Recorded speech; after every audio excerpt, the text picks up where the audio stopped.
Rain slid down the windshield in thin silver lines as the patrol lights painted the night red and blue.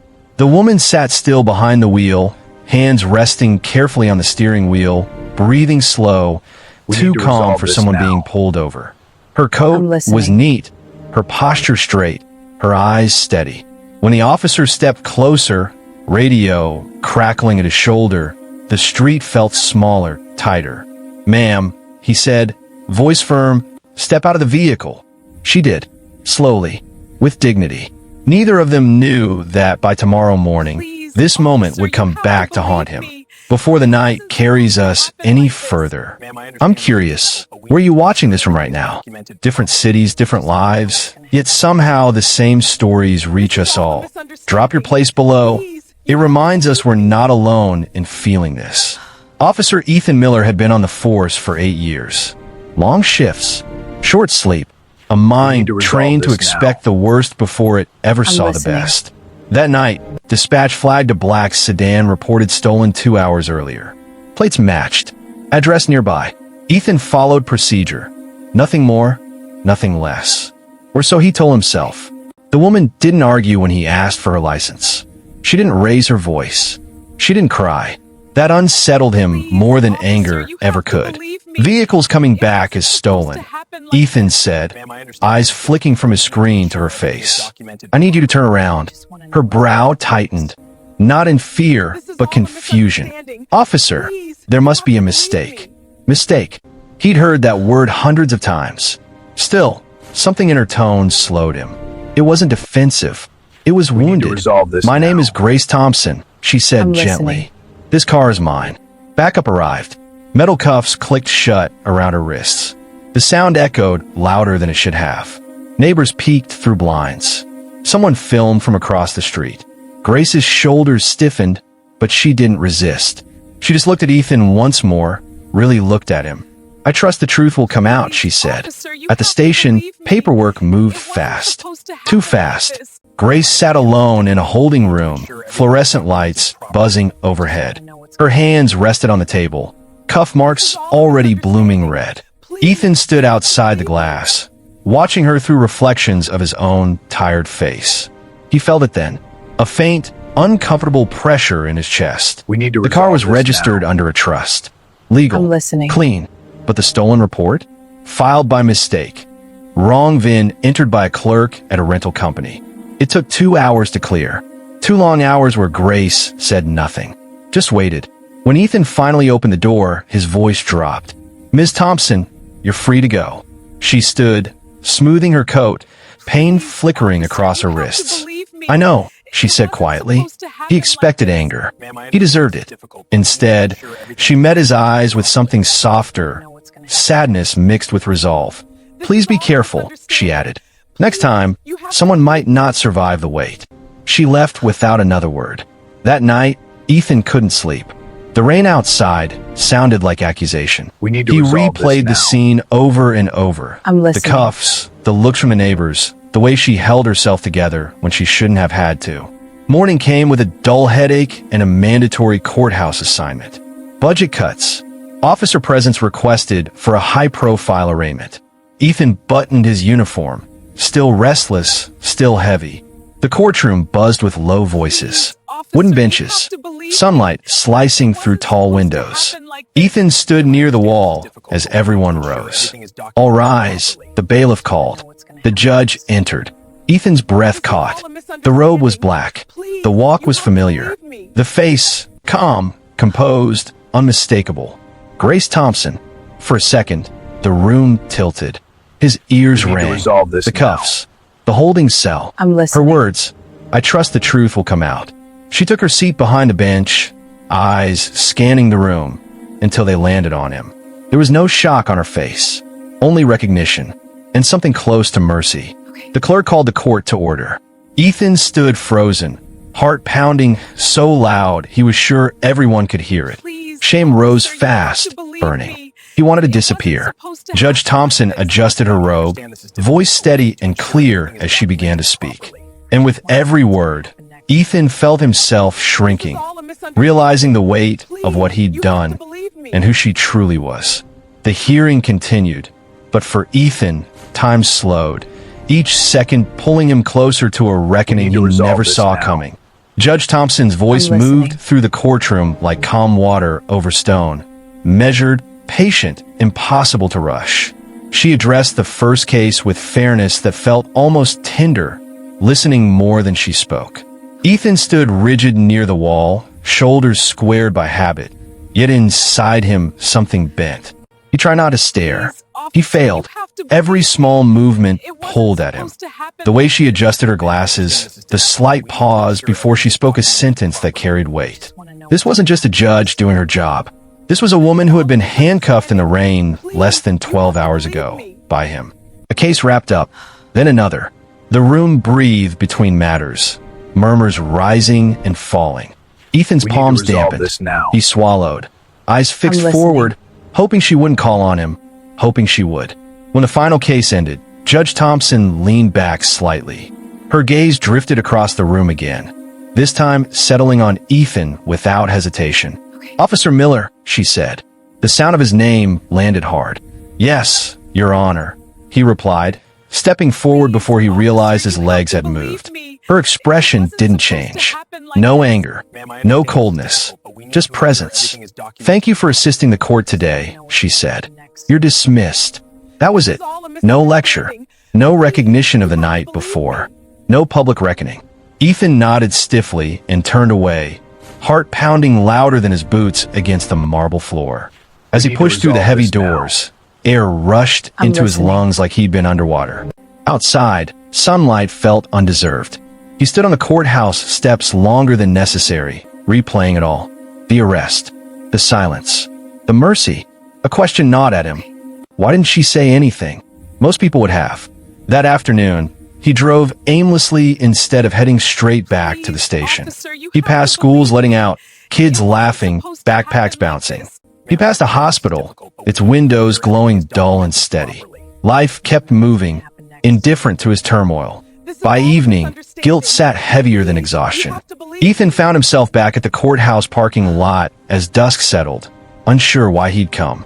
He sat in his cruiser until he saw her, Judge Thompson, walking alone toward her car. He stepped out before fear could stop him. "Your Honor," he called, voice catching. She turned, slowly, the same calm as always, but her eyes sharpened. Not defensive, just attentive. "Yes, officer." He faltered. Years of training, and words still failed. "About last night, I was wrong." The sentence felt small, insufficient. She studied him for a long moment. Cars passed behind her. Somewhere, a siren wailed faintly. "Wrong can mean many things," she said. "Which part do you mean?" He swallowed. "I followed procedure. But I didn't follow care. I didn't slow down. I didn't listen." Her gaze softened, but her posture stayed firm. "And do you know what that cost?" He nodded, shame pressing his spine lower. "I think I'm starting to." Silence stretched. Then she surprised him by opening her car door, not to leave, but to retrieve her bag. From it, she pulled a thin folder. "This is my docket for tomorrow," she said. "Cases you won't see on the news. People with no power, no money, no one listening." She held it out, not accusing, not demanding. "Every name here has waited in a room like the one I sat in last night," she continued. "Some waited longer. Some never made a home." Ethan's throat tightened. "I don't need your apology," she said gently. "I need you to remember how that room felt." She placed the folder back in her bag and closed the door. "For what it's worth," she added, meeting his eyes, "you came back. That matters." She got in her car and drove away, leaving Ethan standing in the cooling air, changed in a way he didn't yet understand. If you were standing there, hearing those words, what would you have done next? Would you have defended yourself, or let the truth sink in? Share your honest thought below, and if this moment stirred something in you, tap like to show that empathy still has a pulse. That night, Ethan couldn't escape the memory of the holding room, the buzzing light, the empty chair. He realized how routine had numbed him, how easily procedure had replaced humanity. The next week, something shifted. He started listening longer, asking one more question, letting silence breathe before acting. Other officers noticed. A rookie once asked why he let a traffic stop end with just a warning. Ethan shrugged. Because I saw what happens when you don't. One rainy evening, not unlike the first, he stopped an old pickup swerving along a quiet road. The driver was shaking, hands white on the wheel. Instead of barking commands, Ethan lowered his voice. Learned the man was driving to the hospital, his wife in labor, phone dead, panic steering his mistakes. Ethan escorted them. Lights on, siren clear.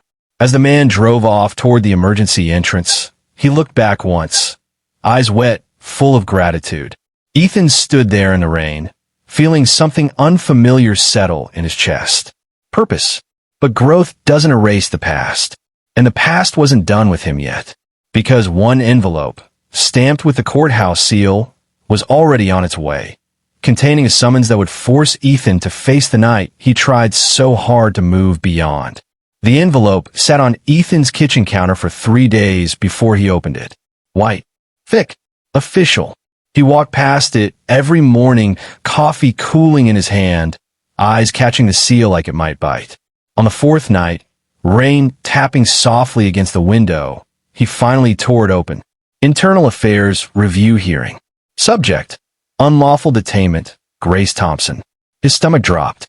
The room felt smaller as he sat at the table, elbows braced, rereading the words until they blurred. This wasn't a reprimand. This wasn't a warning. This was serious. He leaned back, exhaling slowly. Part of him wanted to feel wronged. I corrected it. I let her go. I apologized. But another part, quieter and heavier, reminded him that consequences didn't disappear just because regret showed up late. The hearing was scheduled for the following week. At the station, whispers followed him. Not cruel, but curious. Officers glanced up when he entered rooms, conversations dimming. His sergeant didn't scold him, just handed him a copy of the report and said, "Tell the truth." All of it. Ethan nodded. That part at least he could do. The night before the hearing, he drove past the street where it had happened. Same cracked sidewalk, same flickering streetlight. He parked and stepped out, letting the memory settle into the space around him. He imagined Grace standing there again, rain soaking her coat, hands bound, dignity intact. The image hurt more now than it had then.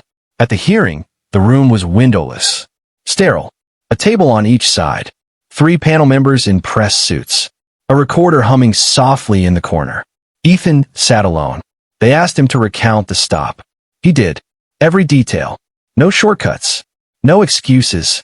Did you consider alternative verification before placing her in cuffs? One asked. No, Ethan said. I should have.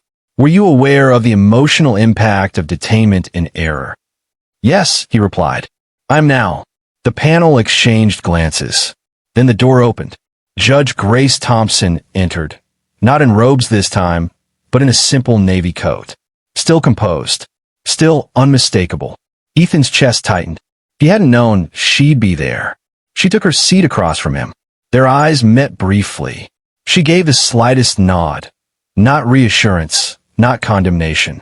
Just acknowledgement. She spoke calmly when invited. Described the confusion, the humiliation, the quiet fear she hadn't shown. I understand the need for law enforcement, she said. But authority without patience becomes harm. No dramatics. No raised voice. Just truth. When it ended, Ethan expected the worst. The decision came 2 days later. Mandatory retraining. Community service. A formal note placed in his file. He accepted it without protest. What surprised him wasn't the discipline. It was the relief. Accountability felt clarifying. His community service assignment placed him at a legal aid center on the east side of the city. Long hours. Folding chairs. People waiting with papers clutched tight. Eyes tired with hope and fear tangled together. On his first day, he stood awkwardly near the door, uniform replaced with plain clothes, unsure where to put his hands. That's when he saw her again. Grace Thompson wasn't presiding over a courtroom this time. She was sitting at a plastic table, leaning toward a young mother, listening, really listening. Ethan hesitated, then approached. Judge Thompson. She looked up, smiled faintly. Officer Miller. Or, Ethan now, I suppose. I didn't know you volunteered here, he said. I didn't know you would, she replied, eyes warm but steady. They worked in the same space that day, separate tasks, shared silence. Ethan helped an elderly man fill out housing forms. Later, he walked a nervous teenager through the process of retrieving an ID. Small things. Human things. During a break, Grace sat beside him. "You're different," she said quietly. "I'm trying to be," he answered. She nodded. Trying counts. Sustaining matters more. As weeks passed, the legal aid center became part of his routine. Not punishment anymore, purpose. He began to recognize faces. Names. Stories. One afternoon, a woman thanked him through tears for simply explaining her options without rushing. Ethan felt something loosen inside him. Have you ever had someone help you when no one else would? Right? Yes. And share their name below. Sometimes remembering them reminds us who we can still become. The day his service ended, Grace handed him a folded note. "Read it later," she said. He did, alone in his car. "Justice isn't just about laws," it read. "It's about who we choose to see." Ethan sat there long after, the city humming around him. He returned to duty the following week. Same badge. Same streets. But not the same man. Still, life has a way of testing growth. Because the next call that crackled through his radio would force Ethan to decide, once and for all, whether the lesson he'd learned could withstand fear, pressure, and the weight of a single, irreversible choice. The radio call came just after midnight. Possible domestic disturbance. Apartment 3B. Neighbors report shouting. Sounds violent. Ethan's fingers tightened around the steering wheel as he turned onto the block. The building loomed ahead, windows dark except for one flickering light on the third floor. Rain had started again, soft but steady, dotting the windshield with memory. He parked, breathed once, then stepped out. The hallway inside smelled like old paint and something burned. A woman's voice echoed faintly from upstairs, sharp, breaking. Ethan climbed slowly, every step measured. At the door, he paused, listening. A crash. Silence. Then crying. He knocked. Police. The door opened a crack. A young woman stood there, eyes red, hands shaking. Behind her, a man sat on the couch, head in his hands, chest heaving. "What happened?" Ethan asked, voice low. She hesitated. "We were arguing. He didn't hit me. He just lost control." The man looked up, fear naked on his face. "I didn't touch her," he said quickly. "I swear." Ethan scanned the room. No overturned furniture. No visible injuries. Just tension hanging thick as smoke. Protocol whispered in his ear, separate them, detain, assert control. Memory spoke louder. He lowered his shoulders. "Okay," he said. "Let's slow this down." He asked questions. Waited for answers. Let silence work. The woman's breathing eased. The man's hand stopped shaking. They talked for nearly 30 minutes. About stress. About money. About the baby on the way and the fear neither knew how to name. In the end, Ethan filed no arrest. He connected them with a local counselor. Gave him space to breathe. As he stepped back into the rain, something settled into him. Not pride, but certainty. This was what listening could prevent. Now it's your turn. Share one small good thing you did recently.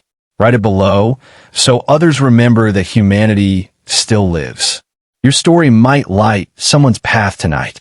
Days passed, then weeks. Ethan's reputation shifted quietly. People noticed his patience, his questions. Some officers teased him, called him soft. He didn't argue. He didn't need to. One afternoon, his sergeant pulled him aside. "Judge Thompson requested you specifically," he said. "Community outreach program. Schools. Youth courts." Ethan blinked. She did. Looks that way. The first session was held in a high school auditorium. Folding chairs. Nervous teenagers. Ethan stood beside Grace Thompson as she addressed the room. Not from a bench, but from the floor.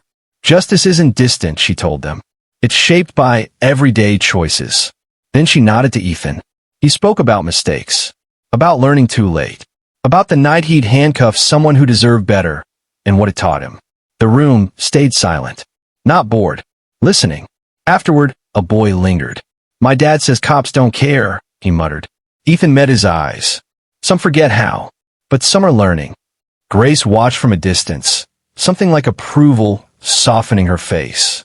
Months later, a ceremony was held, quiet, local. Ethan received a commendation for community impact. He didn't look for Grace in the crowd, but he felt her presence when she stepped beside him afterward. "You did the work," she said simply. He nodded. "You show me where to start." They stood together as applause faded. Two lives intersected by a single mistake, reshaped by what followed. But redemption doesn't always arrive neatly wrapped. Because on a cold morning not long after, Ethan would be called to testify in a case tied to that same night, the arrest that began it all. And this time, the outcome wouldn't be about him at all, but about whether the system itself could learn, too. The courthouse felt colder than usual that morning. Ethan noticed at the moment he stepped inside. The way sound carried too sharply, the way footsteps echoed longer than they should. He adjusted his tie, palms damp, and followed the clerk into a side courtroom reserved for civil hearings. This case wasn't criminal. It was a lawsuit. Grace Thompson versus the city. Wrongful detainment. Emotional distress. Systemic bias. Ethan took his seat at the witness table, heart thudding. He wasn't the defendant, but he was the event, the moment everything pivoted on. Across the room, attorneys shuffled papers. Reporters whispered. And then Grace entered. Not as judge, as plaintiff. She wore no robe, just a simple gray suit.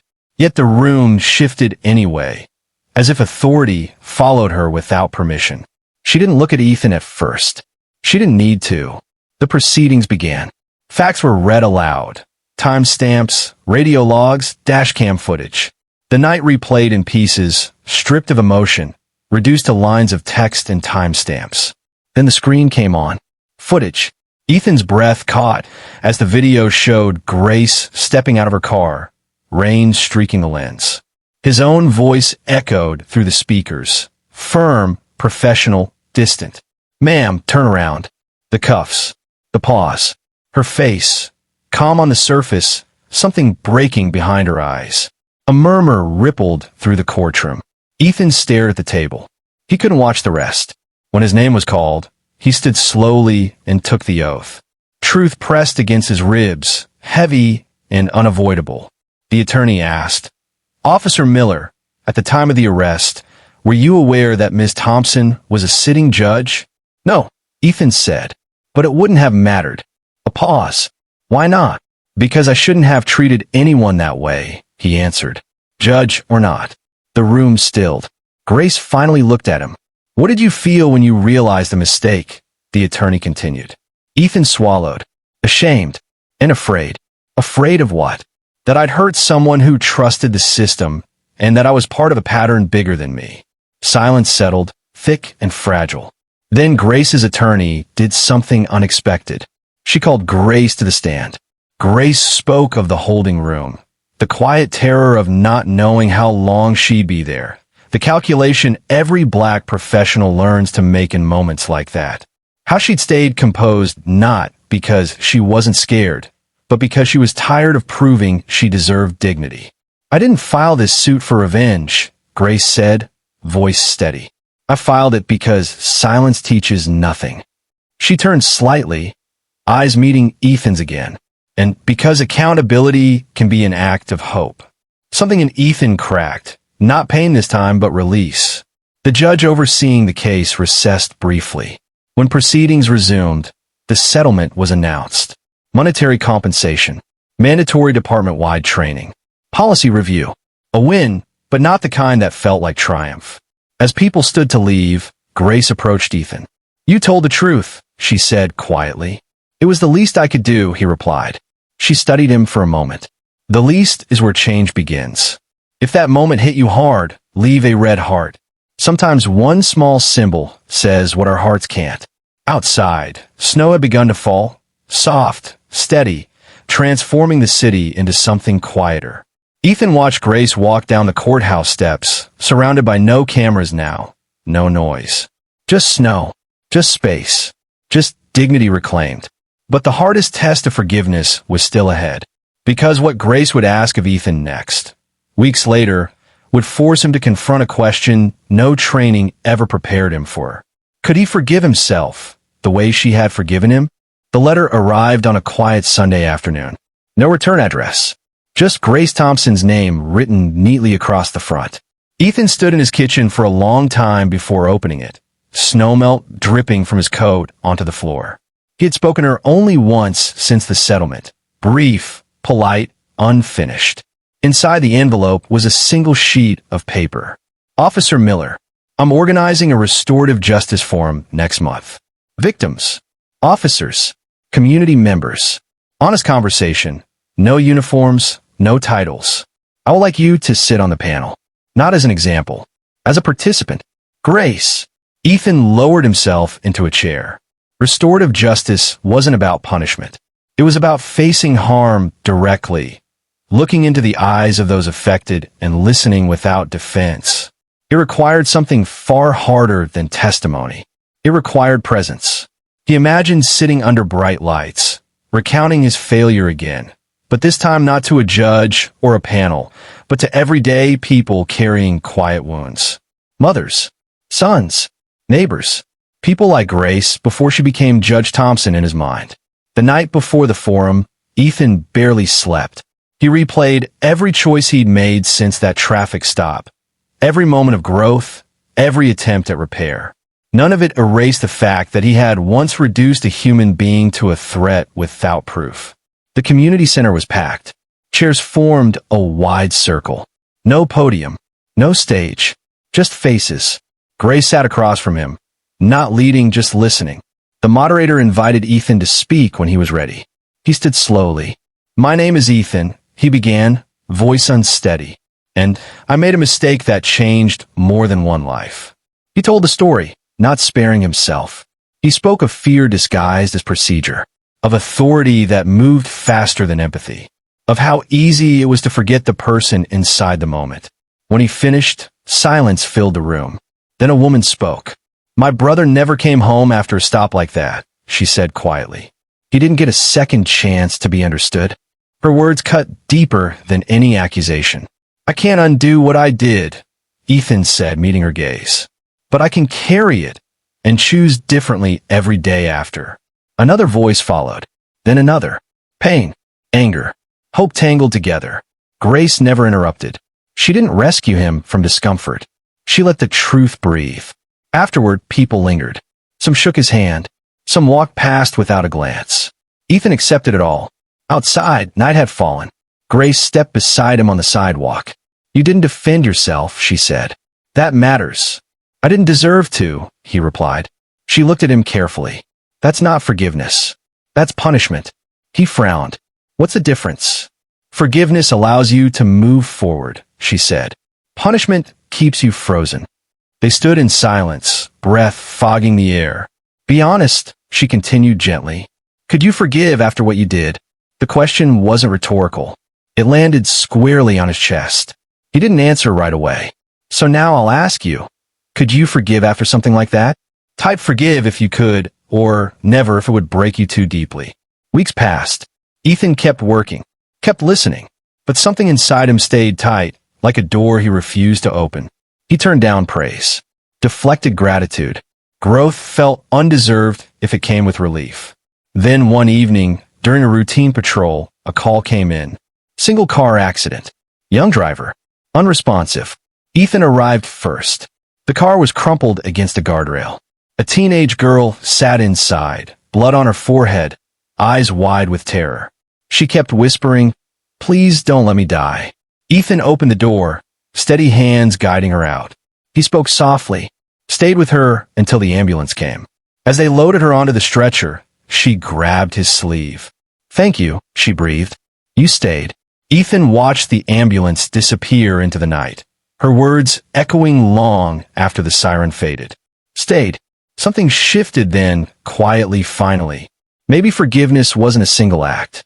Maybe it was choosing again and again, not to abandon yourself to the worst thing you'd ever done. And maybe, just maybe, Grace had known that all along. Spring arrived quietly that year. No grand shift, no sudden light, just small signs, buds on bare branches, longer evenings, the city breathing a little easier. Ethan noticed it during patrol, windows cracked open, the air no longer biting his skin. He was changing too, not in a way that drew attention. in a way that lasted. The tightness in his chest loosened over time.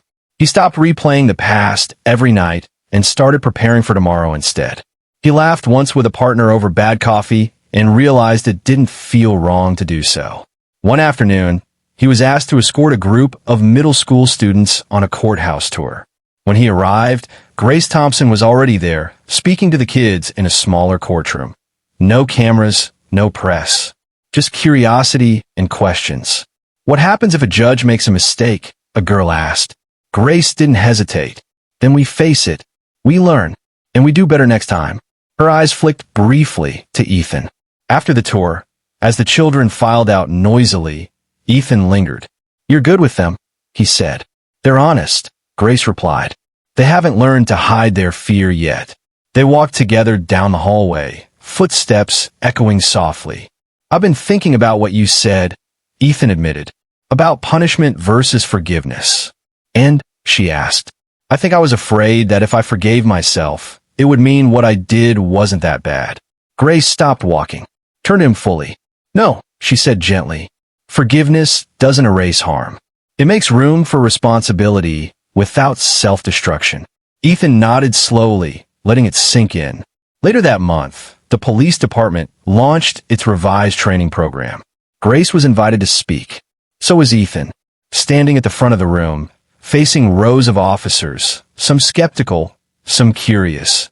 Ethan felt a familiar flutter of nerves. But he spoke anyway. "I didn't lose my badge because of what happened," he said. "I almost lost my humanity, and that would have cost a lot more."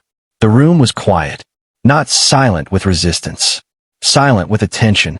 Afterward, one officer approached him, a veteran with tired eyes. "I wish someone had told me this 10 years ago," he muttered. Ethan realized then that change didn't always roar. Sometimes it whispered and waited to be heard. Weeks later, Grace invited Ethan to a small ceremony at the Legal Aid Center. Nothing official, just cake, folding chairs, and people who had found their footing there. An elderly man Ethan had once helped stood and raised his cup. "To second chances," he said. Grace smiled, "and to those brave enough to earn them."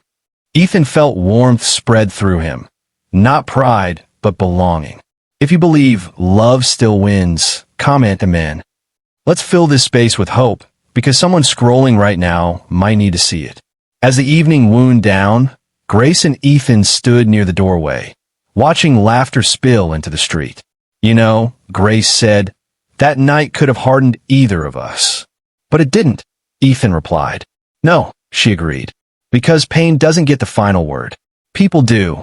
Ethan walked home under a sky brushed with stars, thinking about the road ahead. Not as something to fear, but something to walk with intention. He wasn't redeemed by one act. He was becoming someone, day by day, worthy of the trust he'd once broken.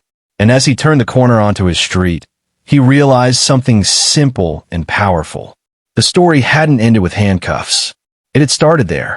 And now, only one truth remained to be spoken, the kind that settles gently in the heart and stays. The night was quiet when Ethan reached his apartment. One of those rare silences that didn't feel empty, just complete. He stood by the window for a long moment, city lights blinking like distant stars, thinking about how easily a life could split into before and after without warning. He remembered the rain, the cuffs, the holding room, and then he remembered everything that followed, not as punishment, but as passage. The next morning, Ethan woke early and drove to the east side, back to the Legal Aid Center. He wasn't scheduled. He wasn't required. But some places stop being obligations and start being anchors. Grace was already there, seated with a young man clutching a manila folder. She looked up and smiled. Not surprised, not impressed. Just glad. They worked side by side again. No speeches. No lessons. Just presence. At noon, Grace stepped outside with him. Spring sunlight warmed the steps, and traffic hummed softly nearby. "You know," she said, "people still ask me why I never used that night to ruin you." Ethan's chest tightened. "And what do you tell them?" "That justice without humanity becomes cruelty," she answered. "And mercy without accountability becomes silence." "I wanted neither." He nodded, eyes fixed on the street. "I live with it every day." That's why I didn't need revenge, she said gently. You chose remembrance. They stood there a while, two people connected not by perfection, but by growth forged in discomfort. Later that week, Ethan received a letter from the department. Promotion consideration. Community liaison role. Training advisor. He didn't celebrate right away. He sat with it. Let the meaning settle. That evening, he wrote a message to no one in particular. Just words he needed to place somewhere real. I can't undo harm, but I can choose who I am after it. Months passed. Grace continued her work on the bench, in the community, in rooms where voices once ignored were finally heard. Ethan continued his, on the streets, in classrooms, in quiet conversations that never made headlines. Their paths crossed often, but neither claimed credit for the other. They didn't need to. One autumn afternoon, Ethan stood in court again, not as an officer on duty, but as a guest speaker for new recruits. He spoke about restraint, about listening, about how the most powerful thing an authority figure can do is pause. In the back row, Grace listened. Afterward, she approached him, eyes shining just a little. You turned a moment of harm into a lifetime of intention, she said. I had a good teacher, he replied. She shook her head. No, you had a choice. As the room emptied, Ethan watched young officers laugh, nervous and hopeful. He wondered which of them would face their own defining moment, and whether they'd remember this conversation when it came. Outside, leaves drifted across the courthouse steps, carried by a light wind. Ethan and Grace walked down together, then stopped where their paths diverged. This is where we part, Grace said. For now, Ethan answered. She extended her hand. He took it, steady, respectful. Keep choosing people, she said. Always, he replied. She turned and walked away, robe trailing softly behind her like a promise. Ethan stood there a moment longer, then headed in the opposite direction, badge catching the light, steps unhurried, heart finally at peace. If this story moved you, don't scroll past quietly. Tap like, not for me, but for the soul who carried this pain and still stayed kind. One click can be your way of saying, I felt you. Because this wasn't a story about an arrest. It was a story about what happens after the mistake. About a woman who chose dignity over destruction. About a man who chose growth over denial. About a system that bent just enough to let humanity breathe. And maybe about us. Because somewhere tonight, someone is being misunderstood. Someone is holding their composure together with shaking hands. Someone is deciding whether to harden or to hope. May we choose to see them. And when we fail, may we choose to become better than the moment that broke us.